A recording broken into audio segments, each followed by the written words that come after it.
couple of days ago, I made some Jadam microbial solution, some JMS. Pause. This is not JMS because JMS is made with water, forest soil, salt, and starch, not sugar.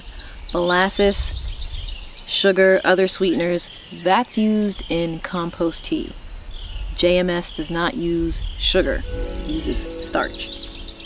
Tomorrow, April 14th, is going to be the best day to plant crops that produce above the ground. So not root crops, but herbs, berries, fruit trees, things like that. I did this at the perfect time. Not only did it rain last night, which is really good for what we want, that rain will soak into the ground and help things like fertilizers, microbial solutions, inoculants, and things get down into the ground where the roots are and the microbes that we want, not just on the surface, but below where the roots are, to interact with the roots to exchange nutrients and things like that. The fact that the ground is saturated means that this solution will penetrate deeper into the soil, basically. And it's cooler because it just rained. And then tomorrow is the best day to plant all the overground producing crops. With that in mind, I'm going to take this, dilute it down to a 1:20, and so for something like my 2-gallon or a gallon and a half, no, it's 2-gallon watering can, it's going to be a little less than a cup and a half of this 5-gallon bucket that I've got here. I'm going to try and use as much of this 5-gallon bucket as I can, but if not, I'm just going to add some more molasses. I did not use potatoes because I didn't have time to boil potatoes and get them soft enough. I just threw molasses in here with some forest soil, and it's looking great. You can see there's bubbles.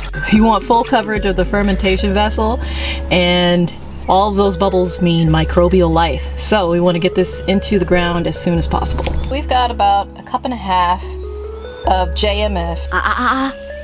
Compost tea. And that's gonna go into my watering can at first so I can get a lot drenched in the soil around 2 particular trees that I'm thinking about and I'm a little worried about.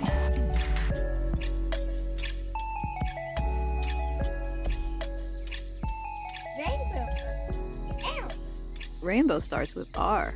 Today is our day for planting, and I've got tons seedlings here. I've got watermelon and amaranth and some corn that I am probably not going to plant in the garden here. This is Bloody Butcher. I need to get it in the ground. It's starting to yellow. I've got another tray of Art Varell's yellow or sweet corn. Hopefully these transplants do well. I did put a lot of chicken manure onto this particular patch. It is not quite raw. It's more like very rare chicken manure. Hopefully that does not burn this corn. It might seem a little strange, but I've had way better luck growing from seedlings. I got this idea from homegrown, hand gathered. It's just so much easier, and I have so much better turnout. You can see here, they're getting a little yellow, but I did it in soil blocks.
Okay, so I got the Bloody Butcher, dent corn, all in their rows. I probably planted too much or started too much of each, but I'm much happier having too much than too little. These are gonna be more rows, and also I have no chicken manure on this patch, so I'm gonna have to supplement nitrogen with fish fertilizer or something like that. Anyway, let's get started. One tip when you're doing stuff like this with the garden tool, and I have to get on to myself about it, is you use the entirety of the handle, right? So if you paid for a tool, you paid for the entire thing. So this grip is where your hand is supposed to be. So I have to tell myself that, to stop bending over and try to put oomph into it. Let gravity and the tool do the work.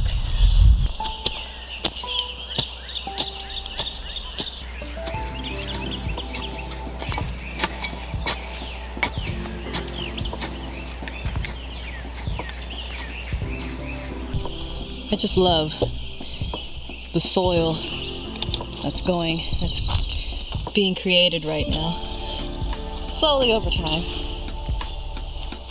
But yeah, it's looking so good. If only you knew what we started with. It was basically sand.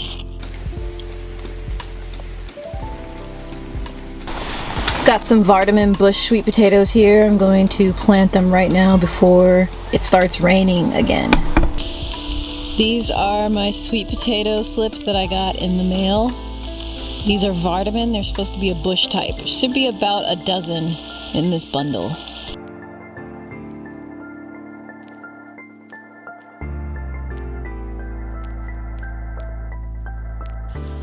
This is just organic store-bought garlic. I don't really know if it's hard neck or soft neck or anything, but I know they'll sprout and grow. I also have this arrowroot my mom gave me. I need to get this planted today somewhere.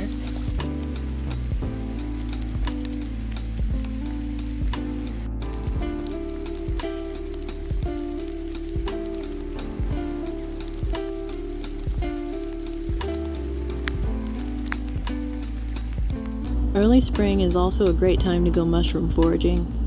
This season was fairly rainy and cool, so we were able to find quite a few flushes of these chanterelles.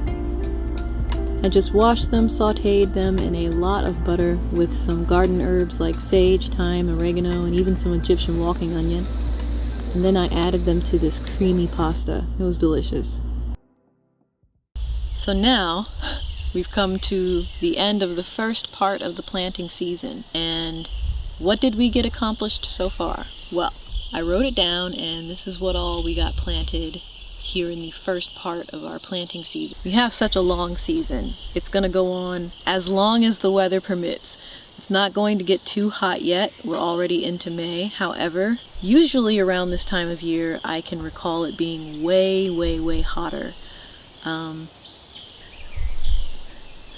If you see my camera shaking, that's because my cat Mimi has decided the tripod is a scratching post. So, in the annual gardens, I planted garlic, red swan bush beans, Hutterite bush beans, clay peas, bloody butcher corn, Art Varel sweet corn, sweet potato, amaranth.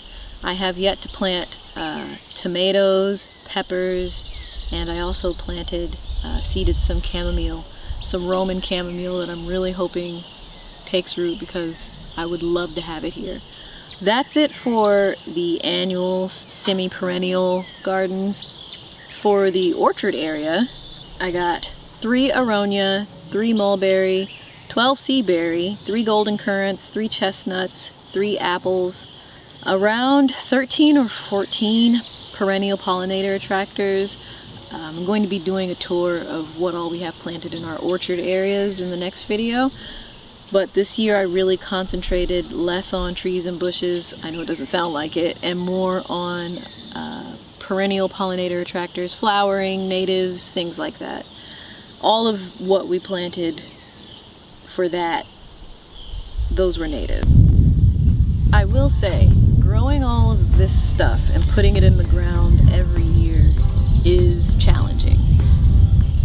It doesn't seem like it in the winter when I can't wait to get stuff in the ground, but after a couple of weeks of seeding, making soil mix, making soil blocks, watering and keeping schedule and getting everything in the ground, it just feels like I've spread my body into a red paste across the earth, and I've put so much work into it.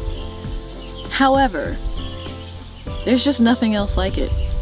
Like right now, all of the anticipation about, oh, what's growing in the garden, and that's gonna turn into, oh my gosh, there's too much stuff growing in the garden. And then that turns into, how do I process all the stuff that comes out of the garden? And that's a good thing. But at the time when you're doing it, it just seems like so much work. But at the end of the day, I always am just so happy that I've put so much sweat equity into growing food, or growing anything now.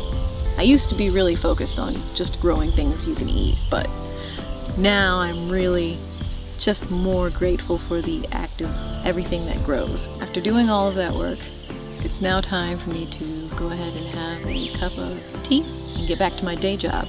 Thank you for watching, and until next time, take care.